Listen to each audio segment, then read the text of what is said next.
বিএনপির স্বার্থে শুধু হিন্দু না, যদি ফেরাউন আসে তাকেও আমরা সাপোর্ট দেবো। দেবো কিনা বলেন?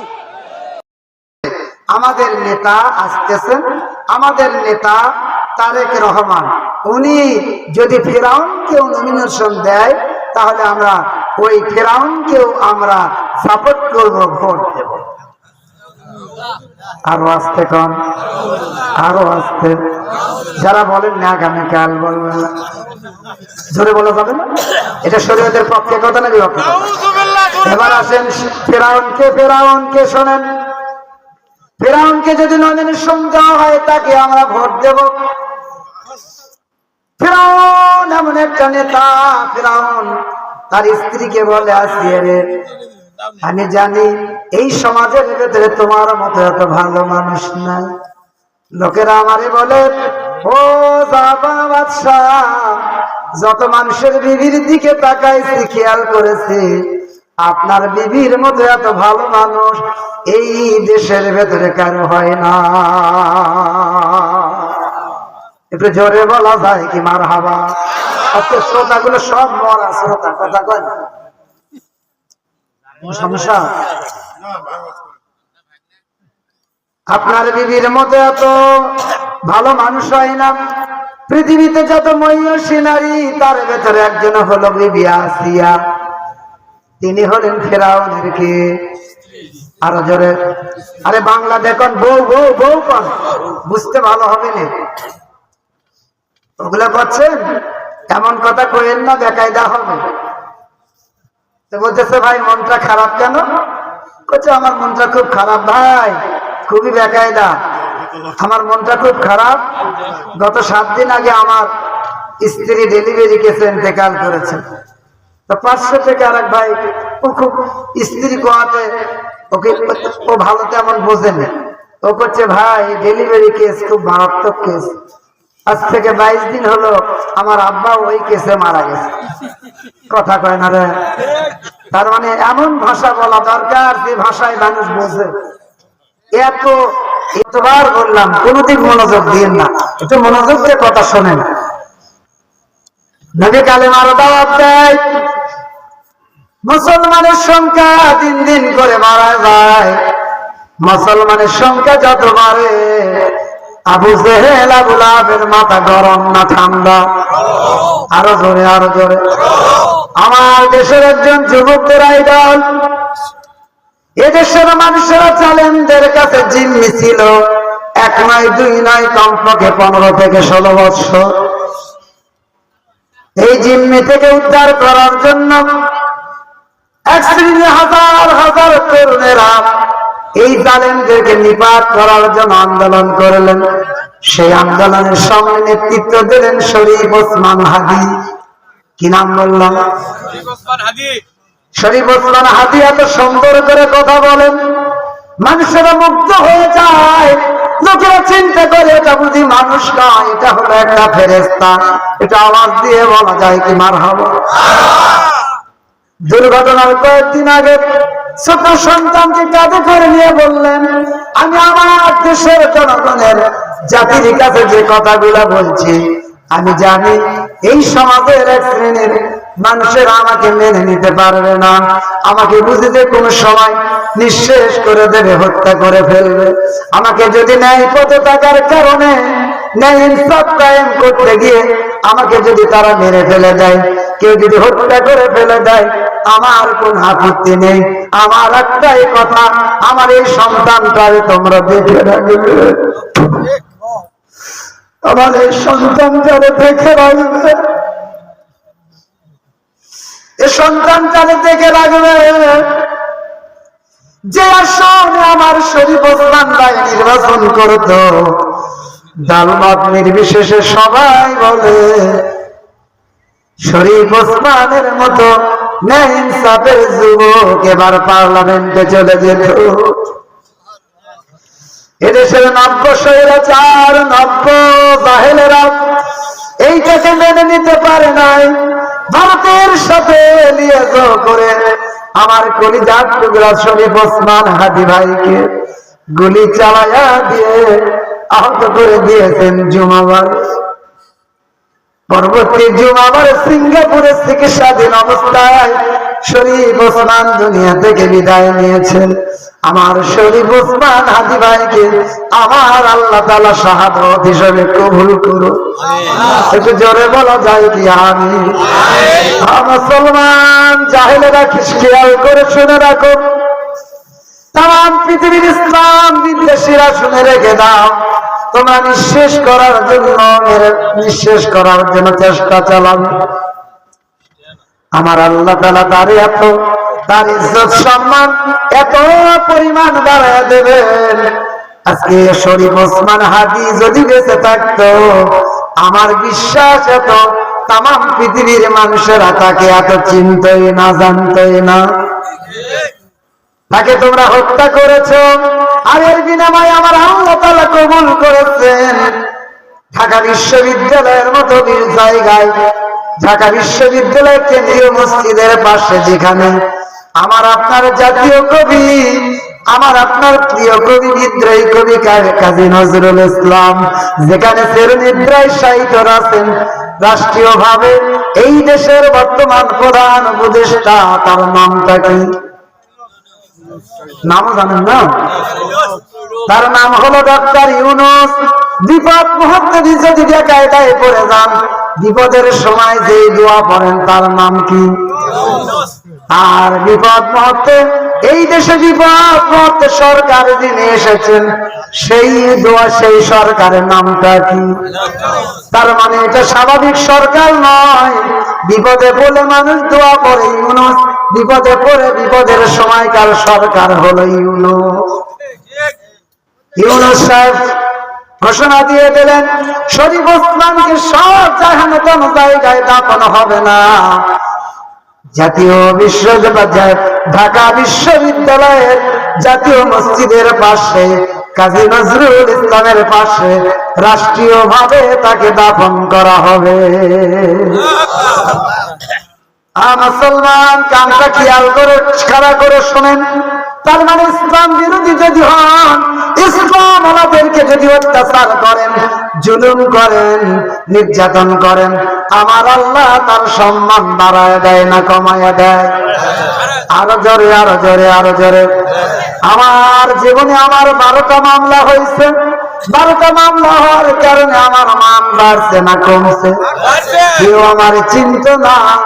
12টা মামলা হওয়ার কারণে এদেশের মানুষ আমার সবাই চেনে। কত মানুষ অ্যাক্সিডেন্ট করে পড়ে মরে যায়, অনেকেই চেনে না। আমি কাউকে বলি নাই, ইন্টারনেটের মাধ্যমে আমার ভালোবাসার লোকেরা দেশে বিদেশে দিয়েছেন, সড়ক দুর্ঘটনায় আহত হয়েছেন।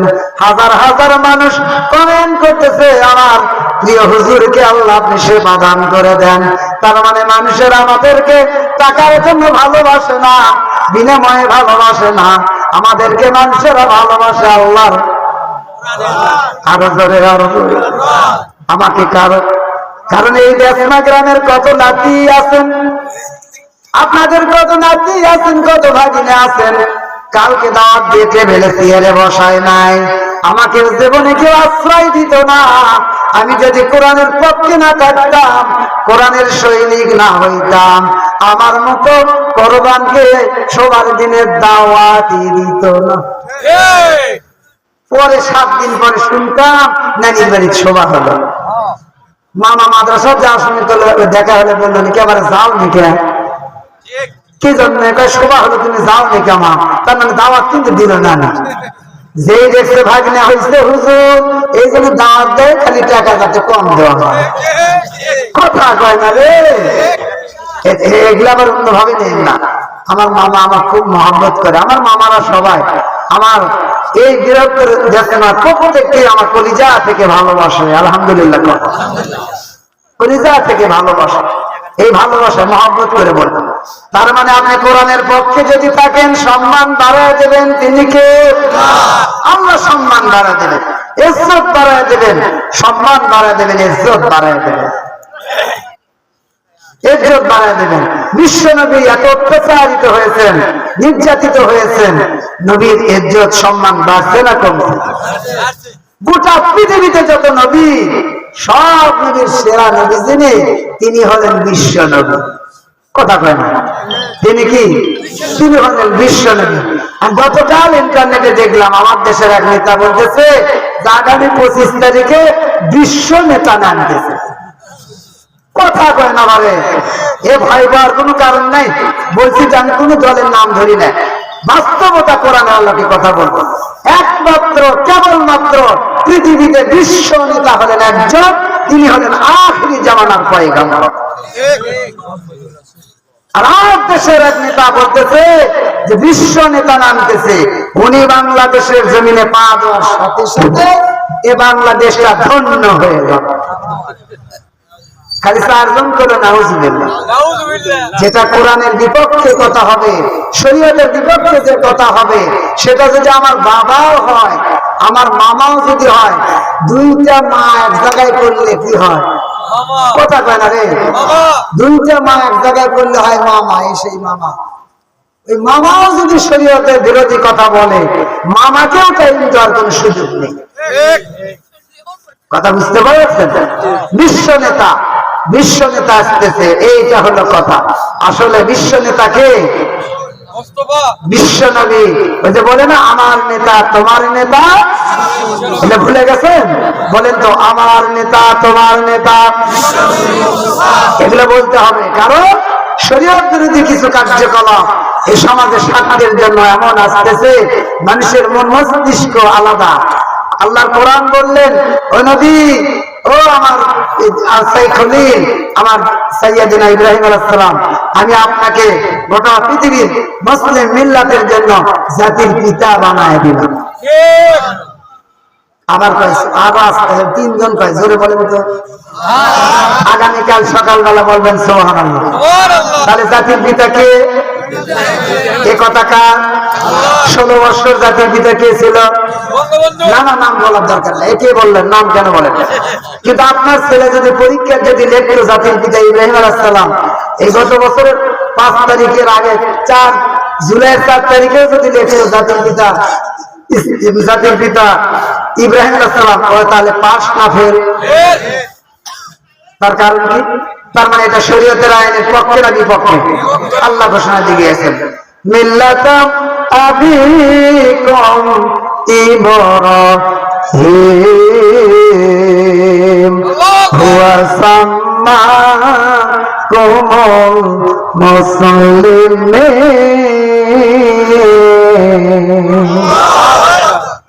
ও আমার খলিল, তাম জাতিকে আপনি জানা দেন, তাম বিশ্বের তাম মুসলমানদেরকে আমি আমার যত জাতি আসবে তাম জাতির পিতা আমি আপনাকে বানাইয়া দিলাম। আপনার কোনো টেনশন নেই, কোনো পেরেশানি নেই। ইব্রাহিমের কোনো টেনশন নেই, টেনশন ছিল সব সময়ের জন্য নমরুদ। হাজার হাজার কোটি কোটি টাকা খরচ করেছেন ইব্রাহিম আলাইহিস সালামকে পোড়ার জন্য, কিন্তু ইব্রাহিম আলাইহিস সালামের একটার জন্য কোনো টেনশন নেই, কোনো পেরেশানি নাই। টেনশন হলো কার? কথা কয় না? টেনশন হলো নমরুদের। ইসলাম আমাদেরকে আপনি বিরোধিতা করবেন, আমাদেরকে নির্যাতন করবেন, ওদের কোনো টেনশন নেই। টেনশন হলো ইসলাম বিদ্বেষীদের। নমরুদ খালি টেনশন করে যদি না পড়ে। প্রধান সেনাপতি হামান, হামানকে বলে, হামান রে, আমার জানের দুশমন ইব্রাহিম সত্যি কি করবে? বলতেছে যা ব্যবস্থা করা হবে তাতে একেবারে ছাই হয়ে চলে যাবে, বাতাসে উড়ে যাবে। অগ্নিকুণ্ডের দিকে সামনে এগিয়ে যায়, ইতিহাস এটা বলবো না, বোঝানোর জন্য বলতেছি। সামনের দিকে এগিয়ে যায়, একটাবার কোনো টেনশন নেই, কোনো পেরেশানি নেই, কোনো হতাশা নেই, শুধু আকাশের দিকে তাকায়, আকাশের দিকে ফেল ফেল করে তাকায় আর বলতে থাকে, ও আমার বন্ধু, ও আমার রব, আসমান জমিনের মালিক, যেইভাবে আগুন দাও দাও করে জ্বলতেছে, আমার মন বলে দেয় আমার বুঝি আর বাঁচার কায়দা নেই। আল্লাহ বলে নবী ও খলিল ও আমার ইব্রাহিম, ওরা দাও দাও করে কোটি কোটি টাকা খরচ করবে, আপনাকে আগুনের মধ্যে ফেলে দেবে। আমি আল্লাহ ঘোষণা দিয়ে দিলাম, আপনার মতো খলিলের একটা পশম পর্যন্ত ওরা করতে পারবে না। আগুনের মধ্যে ফেলে দিয়ে দিলেন, চতুর্দিকে আগুন, আর মাঝখানে আল্লাহর খলিল আমার আল্লাহর নামে জিকির করে। আর জোরে নমরুদ বলে, হামান কোথায় রে হামান, তুমি যে বললে সব ঠিক আছে, কিন্তু আমার জানের দুশমন কেন পড়ে না? হামান বলে, জাহাপনা, সরকারের বুদ্ধিজীবী যারা হয়, আমলা যারা হয়, এদের বুদ্ধি কম না বেশি? যার কারণে ওদের সাথে মাল থাকে কি থাকে না? ওদের কোনো সাথে মাল থাকে না। হামান বুদ্ধিজীবী।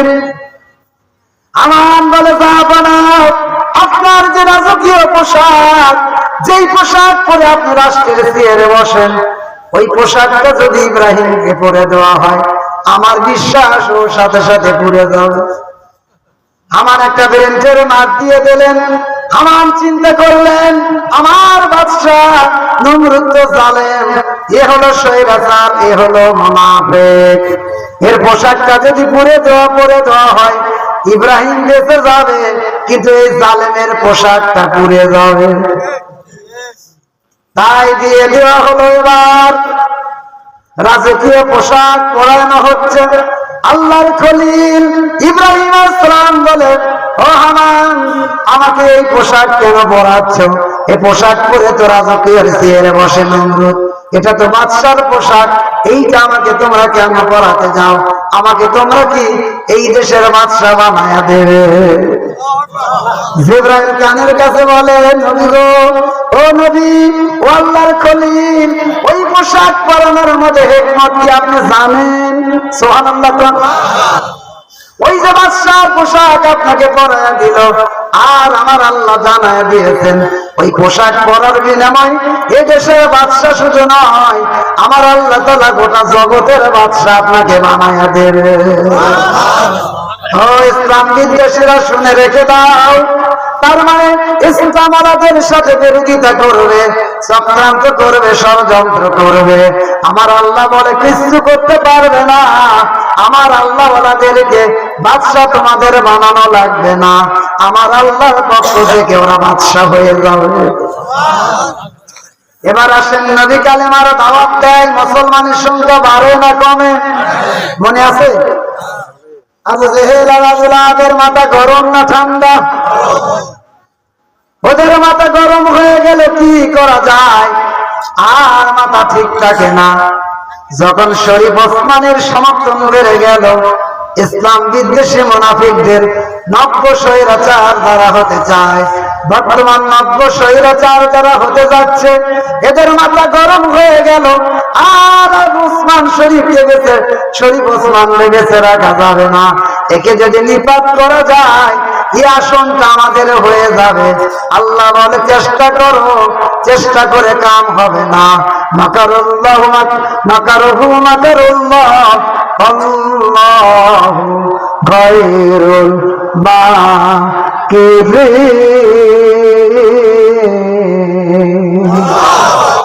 চেষ্টা চালাও।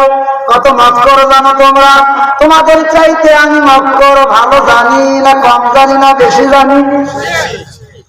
তোমাদের চাইতে আমি আল্লাহ তাআলা মাফ করে বেশি জানি।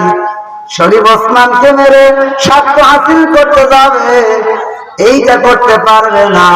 পরবর্তীতে কি হবে এটা আমার আল্লাহর খাতায় লেখা আছে না? না, এগুলো আমার খাতায় লেখা, এগুলো আমার খাতায় লেখা, চিন্তা করলাম হবে না। এবার আসেন, মুনাফিকদেরকে বলে, তোমাদেরকে না হুজুরের সাথে দেখলাম, মনে আছে? ওরা বলে, আমরা হুজুরের সাথে ছিলাম না, আমরা ওদের সাথে শুধু সাক্ষাৎ করেছি, কিছু সময়ের জন্য মোলাকাত করেছি, আমরা তোমাদের সাথে আছি, আমরা ওদের সাথে যাই নাই, আমরা ওদের পক্ষেই ছিলাম না, আমরা আপনাদের সাথে আছি। একটু ওদের সাথে কিছু একটা সান্ত্বনা দিলাম, যাতে হুজুর বোঝে যে এই লোকগুলো আমার। কথা কয় না রে, এরকম লোক বেসনা নাই, মধুপুর নাই, সাতকানিয়া নাই, আছে আছে।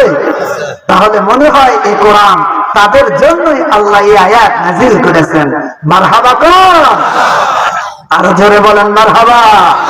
তার মানে আমার আপনার বাস্তবতা চরিত্রের আলোকে আজ থেকে ১,৫০০ বছর আগে আমার আল্লাহ কোরআন নাজিল করেছেন। বলেন সুবহানাল্লাহ, আরো জোরে বলেন সুবহানাল্লাহ।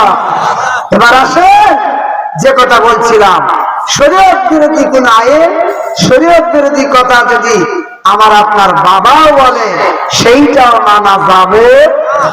আরো জোরে বলেন মানা যাবে। গতকালকের একটা টাটকা খবর বলবো, আমাদের এগুলো সংগ্রহ করতে হয় ভাই, দেশে বিদেশে। বললাম না এই যে লাঠি ধরা অবস্থায় এক জায়গা থেকে আরেক জায়গা, ডাক্তার বলতেছে রেস্টে থাকেন 7 দিন। আমি বললাম হুজুর, আমার ডাক্তার গতকালকে বললেন যে আপনাকে কমপ্লিট বেড রেস্টে থাকতে হবে 7 দিন। আমি বললাম স্যার একটা তাহলে কথা বলতে চাই। সে কথা কি, সারাদিন রোগী দেখে আপনি একটু আমার মাহফিল গুলো করে আসেন। হাসে না, সুবহানাল্লাহ। স্যার বললো তাহলে একটা কাজ করেন, যাওয়ার সময় একটা টোরাক্স ইনজেকশন করে যায় আর ভাত দিয়ে ঠেঙ্গুলো দিয়ে যায়, তাছাড়া করার কিচ্ছু নেই। পাটা সোজা করে কাজের উপরে রাখেন, যেখানে কি পাবেন কার উপরে দেবেন, এভাবে চালায় যাচ্ছি, টেনশন নেই। হেফাজত করবেন কি আল্লাহ। তো গতকালকে টাটকা খবর, কারণ আমাদের যে বলতে হয় এগুলো আলোচনা করতে হয়। টাটকা খবর হলো, আমার দেশের এক নেতা মাথায় কি সুন্দর টুপি দেখলাম, মাথার মুখে দেখলাম দাড়িতে কি সুন্দর মেহেদি দেওয়া। আমার কাছে যেটা মনে হলো যে জান্নাতের কোন সুরঙ্গ দিয়ে পালাই আসছে। কথা কয় না রে, জান্নাতের সুরঙ্গটা পালাই আসছে। বক্তব্য দিতে আবেগের বশীভূতায় বলতেছে আমাদের নেতা আসতেছেন, আমাদের নেতা তারেক রহমান, উনি যদি ফিরাউনকেও নমিনেশন দেয় তাহলে আমরা ওই ফিরাউনকেও আমরা সাপোর্ট করব, ভোট দেব। আরো আসতে কন, আরো আসতে। যারা বলেন না আগামীকাল বলবেন, জোরে বলা যাবে না, এটা শরীয়তের পক্ষে কথা নাকি? এবার আসেন ফিরাউনকে শোনেন। ফিরাউনকে যদি নমিনেশন দেওয়া হয় তাকে আমরা ভোট দেব। ফিরাউন এমন একটা নেতা, ফিরাউন তার স্ত্রীকে বলে আসিয়ে রে, আমি জানি এই সমাজের ভেতরে তোমার মতো এত ভালো মানুষ নাই। লোকেরা আমারে বলে ও বাদশাহ, যত মানুষের বিবির দিকে তাকাইছি খেয়াল করেছি আপনার বিবির মতো এত ভালো মানুষ এই দেশের ভেতরে কারো হয় না। একটু জোরে বলা যায় কি মারহাবা? শ্রোতাগুলো সব মরা শ্রোতা, কথা কয় সমস্যা। আপনার বিবির মতো এত ভালো মানুষ হয় না। পৃথিবীতে যত মহিষী নারী তার ভেতরে একজন হলো বিবি আসিয়া, তিনি হলেন ফেরাউনের কে? আরো জোরে, আরে বাংলা দেখুন, বউ বউ বউ কন, বুঝতে ভালো হবে না। ওগুলো করছেন, এমন কথা কইেন না, বেকায়দা হবে। বলতেছে ভাই মনটা খারাপ কেন? বলছে আমার মনটা খুব খারাপ ভাই, খুবই বেকায়দা, আমার মনটা খুব খারাপ। গত 7 দিন আগে আমার স্ত্রী ডেলিভারি কেসে ইন্তেকাল করেছে। তো 500 থেকে আরেক ভাই, ও খুব স্ত্রী কোয়াতে, ওকে ও ভালো তেমন বোঝে না, ও করছে ভাই ডেলিভারি কেস খুব মারাত্মক কেস, আজ থেকে 22 দিন হলো আমার আব্বা ওই কেসে মারা গেছে। কথা কয় না রে? তার মানে এমন ভাষা বলা দরকার যে ভাষায় মানুষ বোঝে। এত এই নিজ এলাকায় এসে এত সাহিত্য বলতে যায়, কিছুই বুঝবে না, তখন কায়দা হবে না বেকায়দা হবে? কায়দা কয় প্রকার? আগে আমরা শুনেছি একটা নুরানি কায়দা, একটা বোগদাদি কায়দা, আর একটা করছিল পুরো কায়দা। আর এখন হলো কায়দা 2 প্রকার, একটা হলো কায়দা আর একটা হলো কি বেকায়দা। এখন ওই ফেরাউন হলো বিবি আসিয়া হলো ফেরাউনের কে? ফেরাউন বলে আসিয়া, এ সমাজের মানুষ সবাই তোমারে ভালো বলে, আজকে তোমাকে আমি নির্জন নিরালায় তোমাকে একটা কথা বলতে চাই। আমি তোমাকে ঘোষণা দিলাম রে ফেরাউন আসিয়া, আমার রব্বুকুমুল আলা, আমি হলাম সবচাইতে বড় খোদা, বড় আল্লাহ। এইটা তুমি তোমার মহিলা অঙ্গনে প্রচার করবে, মহিলাদের কাছে প্রচার করবে। তুমি যেহেতু মহিলাদেরকে বুঝাও, ওই আল্লাহর কথা তুমি মানুষকে বুঝাও। মহিলারা মানুষকে ভালো বুঝাইতে পারে, এই কারণে অনেকেই 300 টাকা করে কামলা লিয়া মহিলা ছেড়ে দেয়।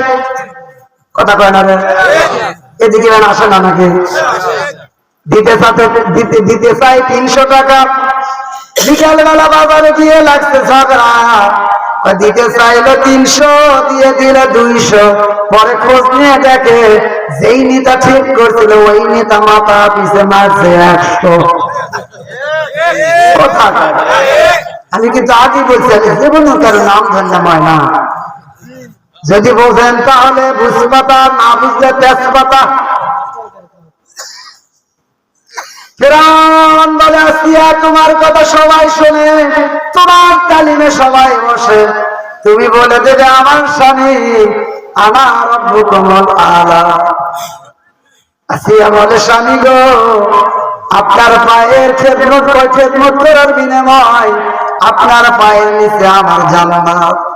আমি আপনাকে স্বামী বলে মানি, কনকনা শীতের ভেতরে গরম পানি দিয়ে আপনার পা আমি আসিয়া নিজে পায়ে নিজে হাত দিয়ে পরিষ্কার করে দিই। এমন বউ আছে না? নাই? কথা কয় না? আপনাদের নাই? আপনাদের মনে হয় কলেরা মার্কা।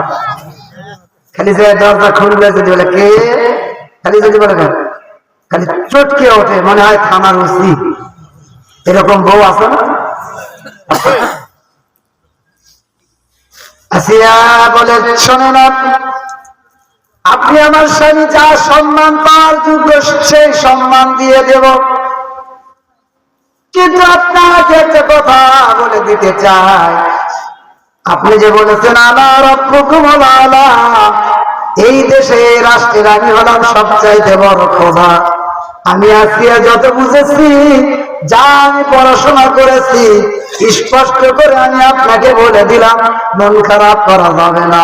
যেহেতু আপনি আমার স্বামী, আমার বাবা মা আপনার হাতে উঠে দিয়েছেন, এই জন্য আপনি কষ্ট নেবেন না।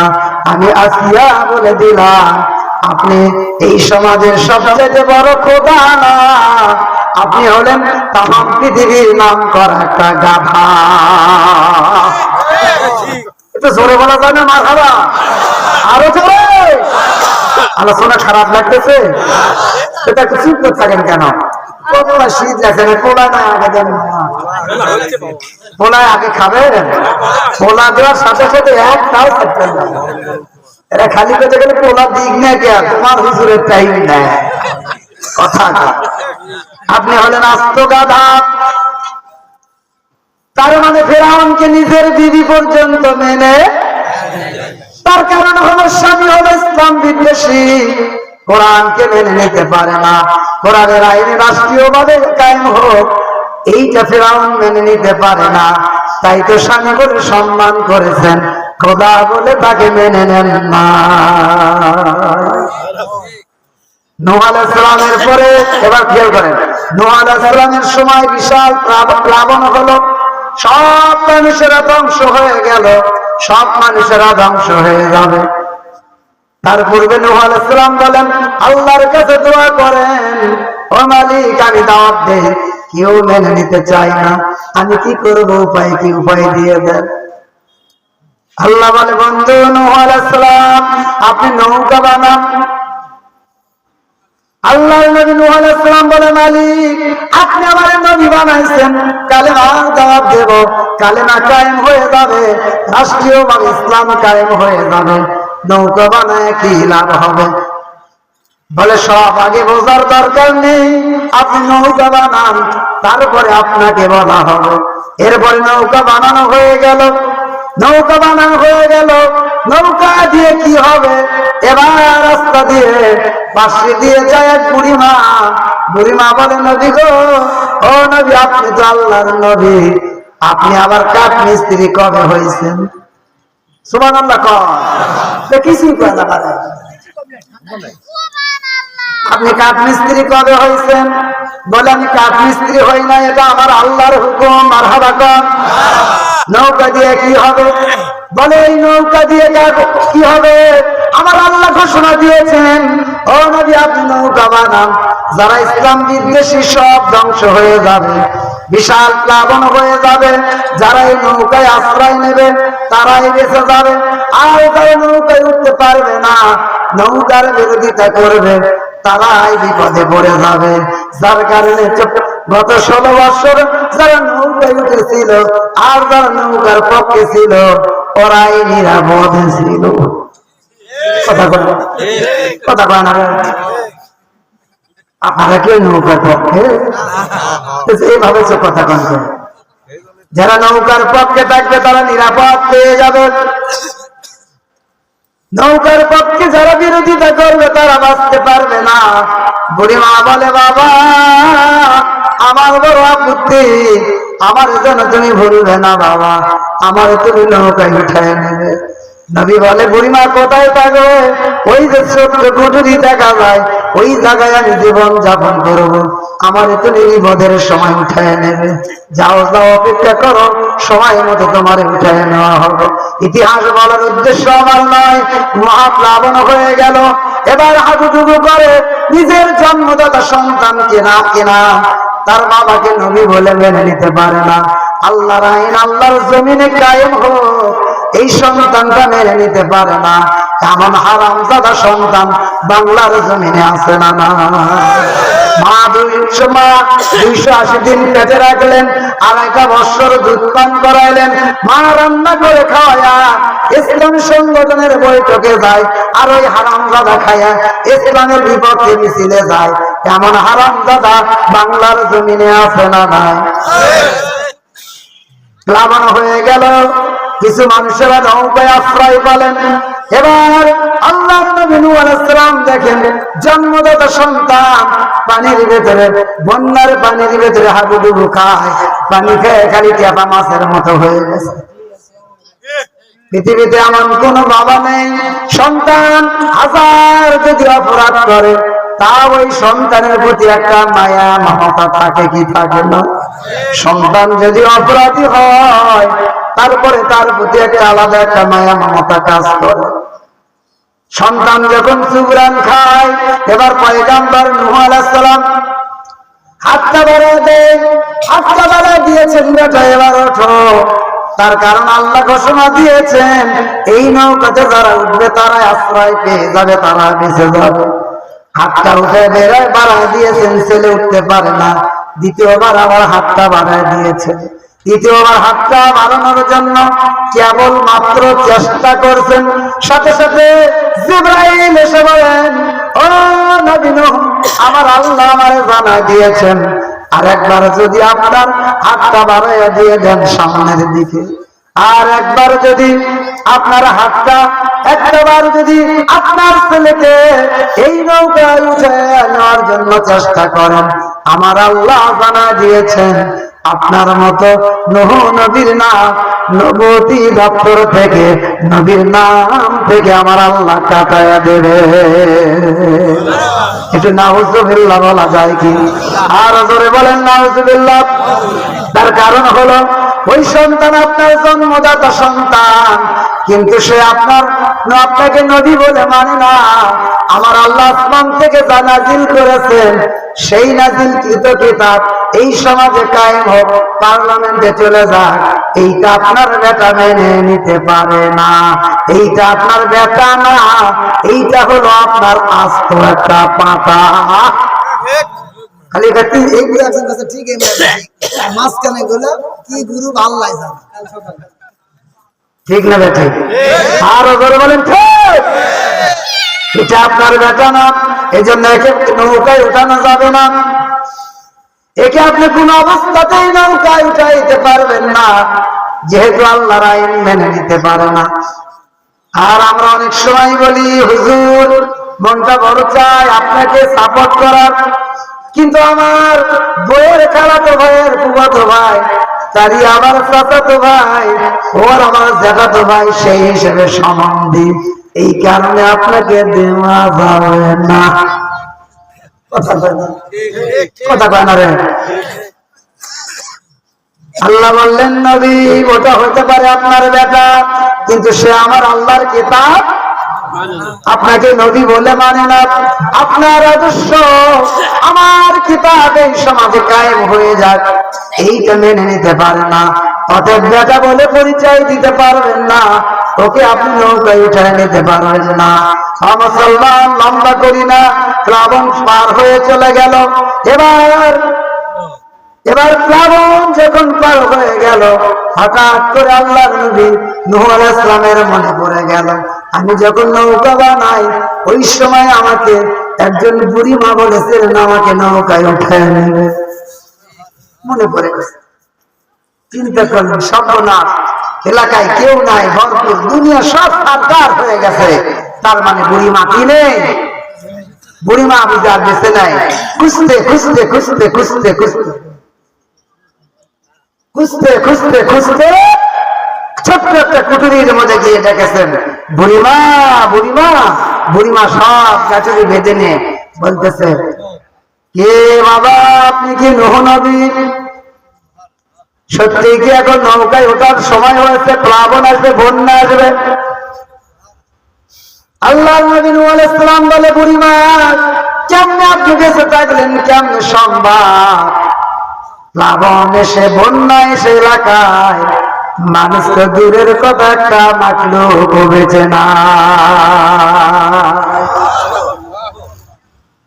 আমি তো ভুলে গিয়েছি, আমি আপনাকে নিতে পারি নাই। বুড়িমা বলে, নবী, ও আল্লাহর নবী, আমি আল্লাহর বিধান মানি আর নূহ আলাইহিস সালামের তরিকা মানি, যার কারণে আমাকে যদি নবী ভুলে যায় তথাপি আমার আল্লাহ আমারে ভোলে না।